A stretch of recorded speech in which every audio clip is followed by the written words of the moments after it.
कहानी मध्य प्रदेश के शहडोल जिले की है। ये बात 2022 की है। शहडोल जिले में एक गांव है खमहरिया। इसी गांव में हीरा सिंह परस्ते और रानी रहते थे। बचपन से उनकी जान पहचान थी और धीरे धीरे किशोरावस्था में उनका रिश्ता गहरा होकर प्रेम में बदल गया। दोनों ने साथ जीवन बिताने का सपना देखा और शादी करने की इच्छा जताई, लेकिन उनके परिवारों ने इसका समर्थन नहीं किया। माता पिता ने उनकी शादी और मिलने जुलने दोनों को मना कर दिया। हीरा सिंह और रानी के प्यार की खबर गांव की सीमा से बाहर भी फैल चुकी थी। दोनों के परिवार इस रिश्ते के पूरी तरह खिलाफ थे। कई महीनों तक दोनों ने शादी की योजना बनाई और अपने अपने माता पिता को मनाने की कोशिश की, लेकिन कोई समाधान नहीं निकला। उनके परिवारों के विरोध की वजह उनकी सामाजिक हैसियत, कुल, गोत्र और जाति से जुड़ी बाधाएं थीं। समय अपनी रफ्तार से बीत रहा था। इसी बीच हीरा सिंह को एमपी पुलिस में कांस्टेबल की नौकरी मिल गई। यह सफलता उनके लिए एक नई उम्मीद लेकर आई। साल 2006 की बात है। हीरा सिंह और रानी ने अपने परिवारों की नाराजगी के बावजूद भागकर शादी कर ली। हीरा के परिवार वाले शुरू में नाराज थे, लेकिन ज्यादा कुछ नहीं कर पाए।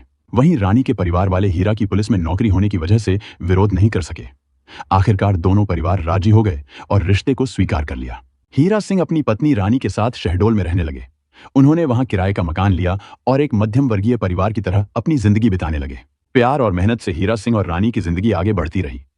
शहडोल में रहने के दौरान रानी 2 बच्चों की मां बन गई।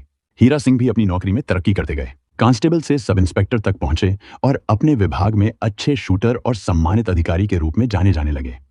उन्हें एक बेटी और एक बेटे का सुख मिला। हीरा सिंह परस्ते ने सब इंस्पेक्टर का पद हासिल कर अपनी जिम्मेदारियां बढ़ा ली थीं। उनके ट्रांसफर शहडोल से दूसरे जिले में हो गया, जिससे उनका ध्यान नौकरी पर और अधिक केंद्रित हो गया। हीरा जानते थे कि मेहनत और ईमानदारी से काम करने पर प्रमोशन मिलेगा, जिससे वे विभाग में बड़ा अफसर बन सकेंगे। इससे उनका नाम और पहचान बढ़ेगी, साथ ही वेतन भी बढ़ेगा, जिससे वे अपने परिवार को बेहतर जीवन दे सकेंगे। जैसा अक्सर होता है, बच्चे पैदा होने के बाद परिवार पूरा माना जाता है और परिवार के मुखिया को अपने सदस्यों के भविष्य की चिंता होने लगती है। इसी कारण वह खुद के लिए कम समय निकाल पाता है। ऐसा ही हीरा सिंह के साथ भी हुआ। हीरा सिंह का प्रमोशन हो गया था और वे दूसरे जिले में ट्रांसफर भी हो गए थे। इस वजह से उनकी पत्नी रानी को अकेलापन महसूस होने लगा। पति के घर से बाहर रहने पर रानी की रातें तन्हाई में गुजरने लगीं। जब बच्चे स्कूल या ट्यूशन क्लास में होते हों, तब रानी को घर में अकेलापन और उदासी महसूस होती थी। रानी का मन नई उम्मीदों और खुशियों की तलाश में रहता था, लेकिन उसे कोई साथी नहीं मिल रहा था जो उसके दिल की बात समझ सके। हीरा सिंह महीने में केवल 15 से 20 दिन ही घर आ पाते थे और वे जो समय बिताते थे वह अक्सर घरेलू समस्याओं को सुलझाने और एक दूसरे के गिले शिकवे दूर करने में ही गुजर जाता था। कई बार छोटी छोटी बातों पर बहस भी हो जाती थी। हीरा सिंह जब भी घर आते तो रानी अपनी शिकायतों और समस्याओं का जिक्र करते हुए बात करती थी। इस वजह से उनकी जिंदगी में दूरी और रूखापन बढ़ता जा रहा था। हीरा सिंह की पोस्टिंग बदलती रहती थी। पिछले साल उनकी तैनाती रीवा जिले में हुई और उन्हें पनवार थाने का प्रभारी बनाया गया। कुछ दिनों बाद मध्य प्रदेश के मुख्यमंत्री के रीवा आने की वजह से उनकी जिम्मेदारी बढ़ गई। एक दिन थाने पर दिन भर की व्यस्तता के बाद जब वे थोड़ा आराम कर रहे थे तो उनके मोबाइल पर एक अनजान नंबर से वीडियो आया। कांस्टेबल ने उन्हें चाय दी और वीडियो चलाते ही हीरा सिंह की आंखें फटी की फटी रह गईं। हीरा सिंह के हाथ में चाय की प्याली होंठों तक नहीं पहुंच पाई और वह उसे टेबल पर रख दी। वीडियो सिर्फ कुछ मिनटों का था, लेकिन उसने उनके चेहरे का रंग ही बदल दिया। वीडियो में उनकी पत्नी रानी का चेहरा था, साथ ही कुछ अन्य लोग भी दिख रहे थे। वीडियो में रानी किसी के साथ खुशी से समय बिताती नजर आ रही थी, जिसे देखकर हीरा सिंह के दिल में अंदर तक बेचैनी और जलन उठने लगी। उन्होंने वीडियो कई बार देखा, फिर चाय पीकर सीधे अपने सरकारी क्वार्टर चले गए। हीरा सिंह ने अपनी पत्नी की वीडियो देखकर बहुत चिंता और तनाव महसूस किया। उन्हें यह सोचकर भी विश्वास नहीं हुआ कि उनकी पत्नी, जो उनके नाम का सिंदूर लगाती थी, किसी और के साथ समय बिता रही हैं। अगले दिन सुबह ही वे शहडोल के लिए निकल पड़े, जहां उनकी पत्नी और बच्चे रहते थे। इस बीच वे भूल गए कि उनकी मुख्यमंत्री के आगमन की तैयारी के लिए ड्यूटी लगी हुई है। 30 अक्टूबर की आधी रात करीब 12 बजे हीरा सिंह रीवा से शहडोल पहुंच गए। घर के बाहर ही मकान मालिक ज्ञान सिंह से उनकी अचानक मुलाकात हो गई। ज्ञान सिंह चौंक गए क्योंकि अभी 2 दिन पहले हीरा सिंह रीवा गए थे और उसी दिन सुबह फोन कर अपने परिवार का हाल चाल भी पूछा था। हीरा सिंह मकान में दाखिल हुए। टीवी देख रही उनकी 10 साल की बेटी ने उन्हें देखकर तुरंत लिपट गई। उन्होंने प्यार से बेटी के सिर पर हाथ रखा। उनका बेटा ट्यूशन गया हुआ था। इस बीच रानी को हीरा के आने की खबर तक नहीं लगी क्योंकि वह बाथरूम में थी। कुछ ही सेकंड बाद जब रानी बाथरूम से निकली तो बेटी ने बताया कि पापा आ गए हैं। रानी कमरे में चली गई, जहां हीरा पहले से मौजूद थे। थोड़ी देर बाद हीरा कमरे से बाहर निकले और बेटी से कहा कि टीवी की आवाज तेज कर दो।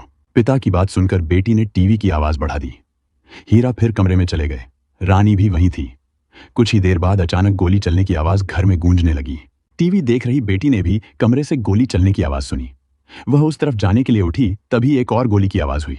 कुछ ही समय में पड़ोसी घर के दरवाजे को जोर जोर से पीटने लगे। हीरा की बेटी घबरा गई। वह समझ नहीं पा रही थी कि घर में अचानक क्या हो रहा है। उसे पता नहीं था कि वह कहां जाए, दरवाजा खोले या मम्मी पापा के कमरे में चले जाए। पड़ोसी दरवाजा जोर से पीटते रहे। अंत में बेटी ने हिम्मत करके घर का दरवाजा खोला। पड़ोसियों ने उससे पूछा, तुम्हारे मम्मी पापा कहाँ हैं? बेटी ने कमरे की ओर इशारा किया। पड़ोसी कमरे के दरवाजे पर जाकर आवाज लगाने लगे, लेकिन दरवाजा अंदर से बंद था। कुछ और लोग भी इकट्ठा हो गए और सभी को अंदर से कोई जवाब नहीं मिला। सबको किसी गंभीर घटना का डर होने लगा। बेटी बार बार पापा, मम्मी कहकर दरवाजा खटखटा रही थी। इस बीच कमरे से कुछ तेज आवाजें सुनाई दी, जिससे स्थिति और भी चिंताजनक हो गई। पड़ोसियों ने वापस जाकर खिड़की से अंदर झांकने की कोशिश की। वहां देखकर वे काफी हैरान रह गए। जमीन पर रानी और बेड पर हीरा सिंह की रक्त रंजित लाश पड़ी थी। जैसे ही इस दुखद घटना की जानकारी मिली, पुलिस तुरंत मौके पर पहुंची। शहडोल सिटी कोतवाली के प्रभारी रत्नांबर शुक्ला अपनी टीम के साथ वहां पहुंचे और फिर मामला गंभीर देखकर एएसपी मुकेश वैश्य और डीएसपी सोनाली गुप्ता भी मौके पर आ गए। कमरे का दरवाजा अंदर से बंद था, जिसे पुलिस ने तोड़ा। अंदर का नजारा चौंकाने वाला था। एक ओर हीरा सिंह और दूसरी ओर उनकी पत्नी रानी बेहोशी की हालत में मिले। पास ही सरकारी हथियार भी पड़ा था। कुछ और सामान जैसे शराब की बोतलें और सिगरेट के टुकड़े भी दिखाई दिए। पुलिस को शुरुआती जांच में यही समझ आया कि यह मामला घरेलू तनाव का हो सकता है, जिसमें पहले पत्नी की जान ली गई और फिर खुद की। कमरे से एक डायरी भी मिली, जिसमें कुछ पन्ने अधखुले थे। एक पेज पर हीरा सिंह की लिखी कुछ बातें मिली, जिससे मामला और भी गंभीर लगने लगा। डायरी में लिखा था कि हीरा सिंह अपनी पत्नी से बेहद प्यार करते थे, लेकिन कुछ लोगों के कारण उनके रिश्ते में कड़वाहट आ गई थी। हीरा सिंह ने 2 अन्य लोगों के बारे में भी जिक्र किया था, जिनका उनकी पत्नी से नजदीकी रिश्ता बताया गया था और उन पर ब्लैकमेलिंग का भी आरोप लगाया गया था। लिखावट में गुस्सा और दर्द साफ झलक रहा था। ऐसा लग रहा था जैसे किसी ने अपना सब्र पूरी तरह खो दिया हो। पुलिस को हीरा सिंह परस्ते की डायरी से एक अहम सुराग मिला। उसमें लिखा था कि उनकी पत्नी रानी के कुछ लोगों से अनुचित संबंध थे और वे लोग उसे ब्लैकमेल भी कर रहे थे। हीरा ने अपनी भावनाएं उस नोट में बहुत साफ शब्दों में लिखी थीं, जिससे यह जाहिर होता था कि वो मानसिक रूप से बहुत परेशान थे। इसी नोट के आधार पर शहडोल के एसपी अवधेश गोस्वामी के निर्देश पर एक जांच टीम बनाई गई। एएसपी मुकेश वैश्य की निगरानी में यह टीम बनाई गई थी, जिसमें सिटी कोतवाली प्रभारी रत्नांबर शुक्ला, एसआई सुभाष दुबे, वैष्णवी पांडे, एएसआई राकेश बागरी, विपिन बागरी, हेड कांस्टेबल निखिल श्रीवास्तव और कांस्टेबल मायाराम शामिल थे। जांच टीम ने सबसे पहले जिन 2 लोगों के नाम हीरा सिंह ने लिखे थे, उन्हें हिरासत में लिया। ये थे संजय सिंह, जिनकी उम्र 25 साल बताई जा रही है, और संजू यादव, जिनकी उम्र 33 साल थी। पुलिस द्वारा की गई पूछताछ में एक चौंकाने वाली कहानी सामने आई। दरअसल जब हीरा सिंह ड्यूटी के चलते लंबे समय तक घर से दूर रहते थे, तो उनकी पत्नी रानी का अकेलापन धीरे धीरे बढ़ता गया। इसी दौरान उसकी जान पहचान गांव के ही युवक संजय सिंह से हुई, जो बाद में लगातार गहरी होती चली गई।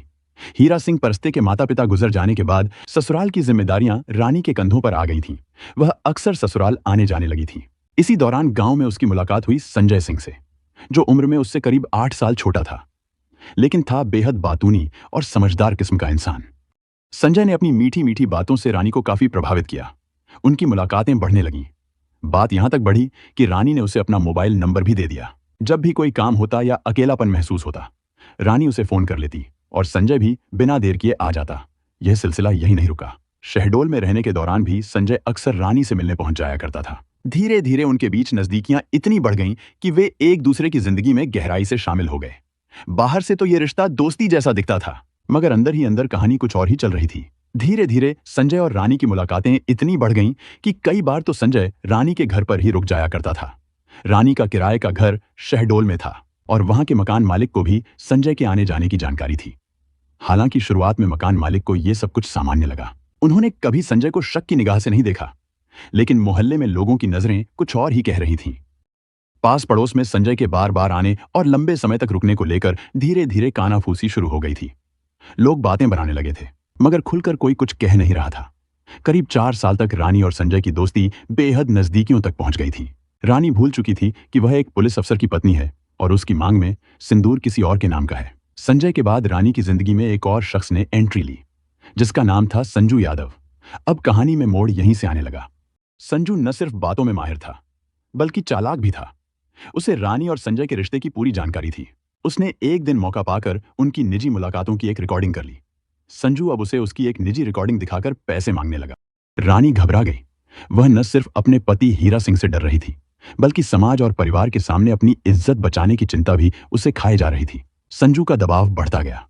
वो बार बार पैसों की मांग करता रहा और जब रानी ने एक दिन मना कर दिया तो उसने वो वीडियो सीधे हीरा सिंह को भेज दिया।